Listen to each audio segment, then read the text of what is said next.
name is Nathaniel Sullivan. I'm from the old city of Jerusalem, and I grew up surrounded by archaeology, which is what I love to talk about and share because it's childhood experiences, which I later on learned more about and realized, oh, so that's where I'm playing downstairs. That's from King Chizkiyahu, and so on. So what we're doing in this Tanach tour is we're going to examine the end part of Melachim Bet from the events leading up to the destruction and exile of the 10 tribes by the Assyrians, through a little bit of Egypt, and then all the way to the destruction of the first temple by Nebuchadnezzar of Babylon.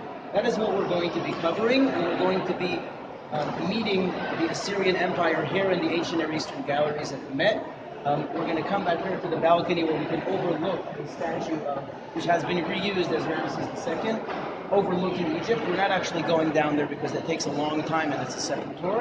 And then we're going to be going in this way to see the ancient Near Eastern part, the earlier part of the legacy of Babylon, and ending under remains from Nebuchadnezzar's palace.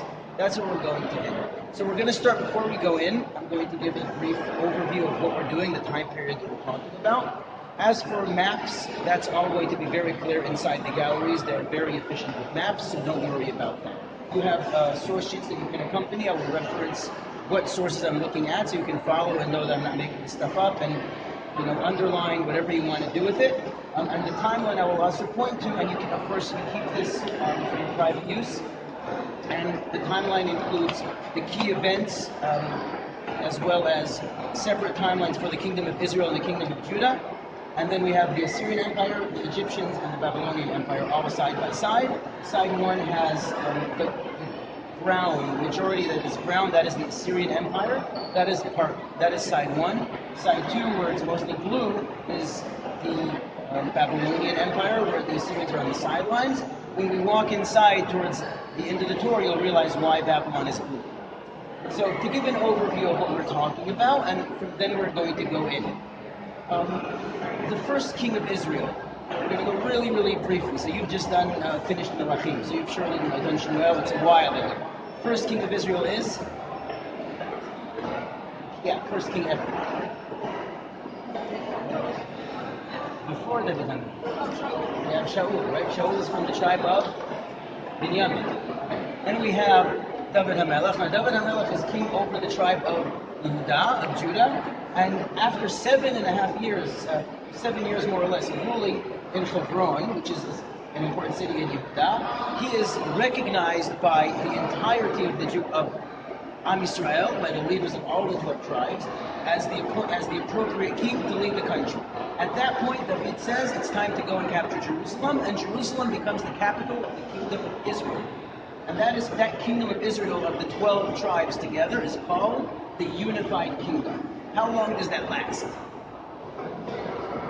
The unified kingdom of all the 12 tribes together. For how many kings does that last? We have David HaMelech. We have Shlomo, and then we have Rehoboam.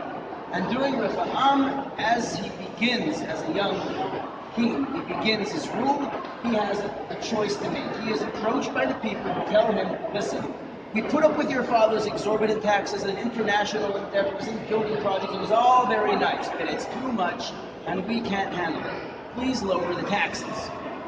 And he has a choice. So what does he do? He keeps them and says, I'm going to raise taxes. And instead of listening to the elders who say, lower the taxes, and then you'll have the people, and they will go with you through fire and water, he listens to his buddies who say, give them a cookie, last one a glass of milk. And he loses 10 out of the 12 tribes. 10 of the 12 tribes secede from the Union. They take a step back, they leave. We say, we don't want no part of this. And they establish a separate kingdom, the northern kingdom, which is called the Kingdom of Israel. At first, their capital is in a place called Tanach, but eventually they establish, under Omri, they establish the capital in Shomron, or Samaria. Okay, so when we say Judah and Samaria today, Yehudah and Shomron, we are talking about the heartland of Israel. We're talking about the two capitals of the two kingdoms. We have in the south the kingdom of Judah, and they were called Jews, even though they also had the Levites, and they had Levim working with the Beit HaMikdash, and they had Binyamin. In the north, we had 10 tribes under the rulership of, starting with Yeroboam ben Nebat, leading all the way to the destruction of the 10 tribes, and the exile of the 10 tribes, and the capital of Shalom. Now, before we start, we'll talk about our surrounding neighbors. So who's surrounding us? Even just in modern day, the countries surrounding the land of Israel. We have, in the north, we have Lebanon, okay, and then we're moving east, we have Syria, we have Jordan, and on the south, we have Egypt. Those countries at the time of the First Temple period and the events leading up to us they had different nations there. So in the north we had the Phoenicians, we had Tyre, we had Sidon, we had Byblos, the Sidonim.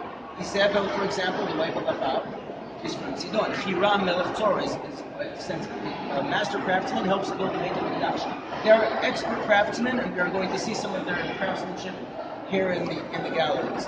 Then we have on the far east, relatively far, we have Damascus, we have Aram, Aramim, and Laban HaArami, and so on. And then we have Ammon and Moab, right, with the Moabiyah, all those stories throughout Yeshua and Shmuel. As we move south, we have Edom, we have Amori, we have Amalek, we have Sinani. On the coastline, we have Plishti, and on the bottom, we have Egypt. Those are the regional kingdoms of the time. The period of time we are approaching is a new era. For the first time, the people of Israel and Judah are dealing with an empire called the Assyrian Empire. An empire is very different than a regional kingdom. It's not a powerful kingdom that controls a large area. It's an empire that controls many different kingdoms. We are entering the age of empires, and dealing with empires brings up new challenges, new dilemmas, new choices that have to be made, and we are going to see what those choices were, what the kings of Israel and the kings of Judah did, and the impact that had, leading all the way to the end of the Beit HaMikdash. And with that, we are going to go in.